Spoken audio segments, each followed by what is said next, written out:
Getting back into the swing of things. Jim Cron is the certified expert with years of experience in law enforcement and crime scene investigations, including being the commander of the crime scene investigations unit at the Dallas Police Department for quite a while. He worked under Henry Wade. He worked for a Dallas Sheriff's Office. He's got a lot of good background, and nobody has been able to debunk what he said about the Darlie Routier case. They blame the initial walkthrough. You know, they say that he was in there 20, 30 minutes and he decided Darlie did it. But that's not what happened. They say that because he did that they all followed suit. But they believe that Darlie did that before he got there. The Rowlett Police Department did, without him. But our group member Miranda took the time to get these various clips of Jim Cron specifically and contribute it to the group. So I thought that I would share that with us. And we can listen to what the man actually had to say. 3 consultants, DA's office, grand jury, FBI. We had a good case. The police department, 2 crime labs, 3 consultants, DA's office, grand jury, FBI. We didn't consult and say, let's get Darlie. It's harder to prove somebody in the house, family did it, than it is an intruder. And there was no intruder. You came to believe fairly early on that this was a staged event. Definitely. The crime scene investigators are only interested in the physical evidence, sort of the silent witnesses to crime. Evidence just speaks for itself. So I'd say within about 30 minutes, I felt like something wasn't right. The screen cut was inconsistent with most cuts by any burglar. It was a T-shaped cut. Now, let me try to explain what he means by the T-cut. Okay? Think about it like this. You have to get a screen and do that. I've done this. You have to get a screen and check this for yourself. If you make a T-cut, a straight down, one motion cut downward, right? You're not opening that screen up wide enough for a large man to get inside of that T-cut without his shoulders or body causing more rips to the screen. It would expand it. And if you think I'm wrong, try it with the screen. It would expand it, and there was no sign of it being expanded.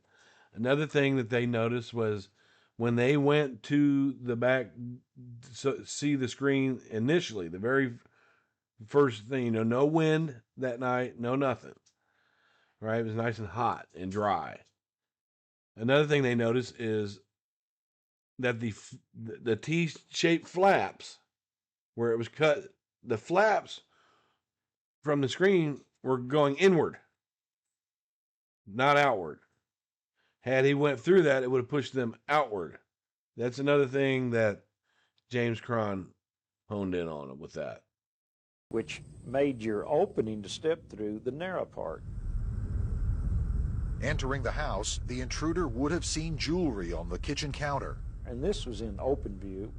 Okay, in the process of editing, I wanted to address something else really quickly about the jewelry that's laying out in plain view that included 14 pieces, including a $6,000 ladies Rolex watch. And they're very distinctive. If you're a criminal, a burglar, a thief, you recognize a Rolex real quick. When I was debating Danelle about this, I said, well, why didn't the intruder, just grab the jewelry and leave them be and just turn around and walk out. That would have been an unsolved crime. Made it a worse crime by going in there and killing those people. He didn't have to do that. So he's able to walk in the utility room door and see the knife block, which is off to the right, just as soon as you come through that door on the counter, and it was dark. But what Danelle told me was, she said that wasn't it. They weren't in plain view. I said, what do you mean? She said, oh, there was 3 2-liter bottles on the lower counter that were covering them. So the intruder didn't see it. That's why he didn't take it. He didn't see it, even though it's sitting right there in plain view for everybody to see. I mean, the light from the TV was actually making them shiny. So, I just wanted to address that really quick. There were no 3 2-liter bottles sitting there when that intruder came in. They were off the other end of the counter, and they were not put there by police. You could tell that they had been there. Somebody leaves the pop out on the counter, and you get your cup and get ice, and you use the pop that's on the counter. We've done that, but no. As he progressed through and didn't pick up any jewelry, there were 2 children laying on the floor and 1 adult on a couch. Why kill the kids first? Murderers don't enter a place and then look for a weapon. There's a knife. Don't touch anything. I already touched it. Picked it up. Okay, it's all right. It's okay. We got in the prints, baby. One thing crime scene stagers do is tell you that you can't get any evidence that something happened that ruined the evidence, and she was explaining why her prints would be on the knife and maybe not an intruder's. She had bloody footprints around the kitchen area, but not through the kitchen into the utility room where she said she walked. There was not one thing at this entire crime scene that said Darlie Routier did it. It's the totality of everything, all the evidence says she did it. On her drawing, Routier notes the cut was made right to left. Pathologists were unable to scientifically determine the direction of the cut. Looked like attempt suicide. Looked like she did it herself. You don't know. An investigator finds it unusual that Routier didn't draw eyes on the sketch of her face. Eyes are the window to the soul. Maybe she didn't want subconsciously it made her not draw eyes on her sketch. But she don't want anybody to look inside. Yeah, and see the truth. The thing that really drew my attention more than anything were the bloody bare footprints in the kitchen area that had broken glass on top of them. It's so many inconsistencies that everything she said that occurred that night does not fit anything at the scene. No bloody trail, no fingerprints, no trace of a suspect. I mean, Peter Pan came down the chimney maybe and committed the murder, but or Tinkerbell or somebody. But we have no evidence of anyone coming through the window, committing the murders, and leaving. I noticed the blood, or lack of blood in some cases. There was a lack of evidence connecting a suspect to this. All we had was a scene and victims, and therefore one of the victims became the suspect. We didn't start looking at the mother till 20, 30 minutes in when I told him, I said, something's wrong with this scene. It's pretty obvious about 30 minutes into the scene that I felt like someone in the house committed the offense, not an intruder, because evidence is sort of a silent witness.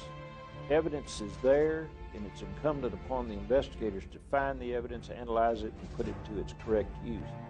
All the evidence at the scene showed that Darlie Routier killed her 2 sons. There was no contradictory evidence. There were no signs of any supposed intruder.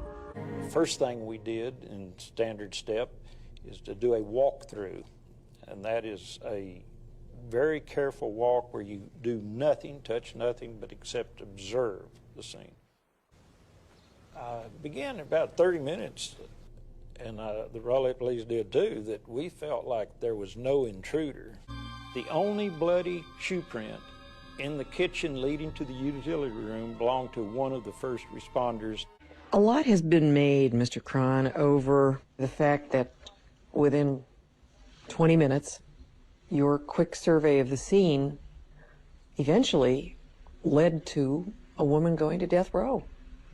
How do you respond to that? Well, I don't care. I mean, I didn't look at my watch and say it's 20 minutes. It might have been 15 minutes, or it might have been 30, but it's roughly 20 minutes in that area. That didn't convict her.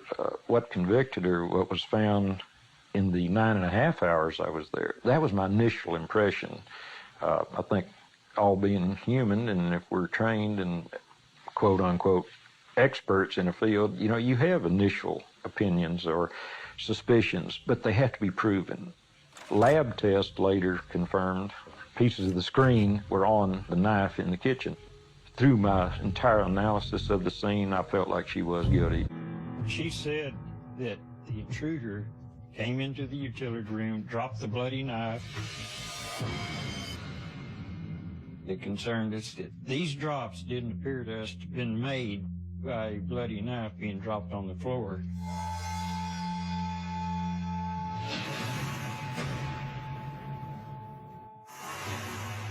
This is a knife duplicate of the one that was found at the scene.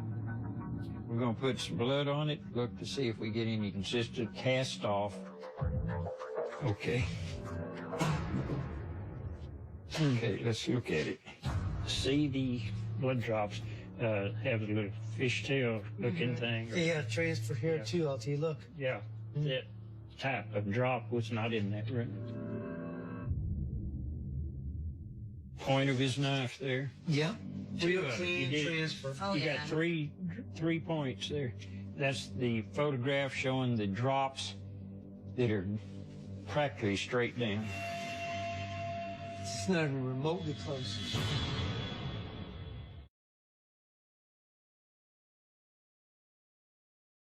So they really tried to discredit Jim Cron. No one has ever been able to discredit anything that he claimed about that scene. They try to make it look like he walked right in there and said, Darlie did this. But like he said, my initial walkthrough has to be proven. And it was. You know, he was born and raised about 20 miles from where I live at, Ohio. He was born and raised in Piqua, not too far from here at all. He's got that old Ohio common sense mentality. He sure does. He's got that logic. He's gone now. He died some years ago. I had the chance to email back and forth with him. I shared those with Pam Collins. And he said, pardon my brevity, but I can't go into a whole lot about the case. And he did talk a little bit about the case. I can't find that email now. I'll see if I can dig it up. It was years ago. But, you know, James Cron did not put Darlie on death row. Darlie put Darlie on death row. There were actually hundreds of people that were involved in her conviction, not him. He said, hey, this is what I think. And it stands to this day.